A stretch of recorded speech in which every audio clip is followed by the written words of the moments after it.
आणि आता थेट जातोय छगन भुजबळ बोलतायत. तर कुठेतरी सरकारला नियंत्रणात आणण्यासाठी अपयशी ठरतंय कुठेतरी ते तुम्ही ठरवायचं.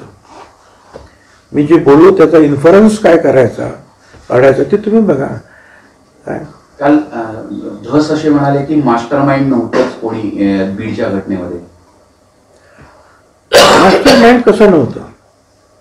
मी स्वतः तिथे गेलो त्यावेळेला लोकांनी सांगितलं कोड नंबर दिले होते प्रत्येक ज्या ज्या ठिकाणी हल्ले करायचे. मग ती घरं असतील, शैक्षणिक संस्था असेल, राष्ट्रवादी काँग्रेस पक्षाचं शरद पवार साहेबांचं ते गटाचं ऑफिस असेल, हॉटेल असेल, या सगळ्या कोड नंबर्स होते आणि त्याच्यावरून ते बोलायचे 1 नंबर झाला आता 15 नंबरवर येतोय अमुक तमुक. मी तिथे गेलं प्रत्यक्ष दुसरा तिसरा दिवशी मला असं वाटतं हे सगळं मी पाहिलं ऐकलं स्वतः. काय आणि मला सांगा असं का एकदम मोठा होतो का? एखाद्या ठिकाणी होईल बरोबर. 1 2 3 4 5 आणि नेमके लोक पकडले गेले.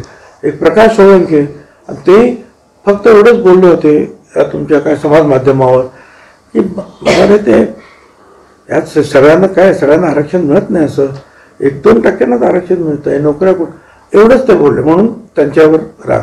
बाकी सगळे जे आहेत हे मागासवर्गीय आहेत.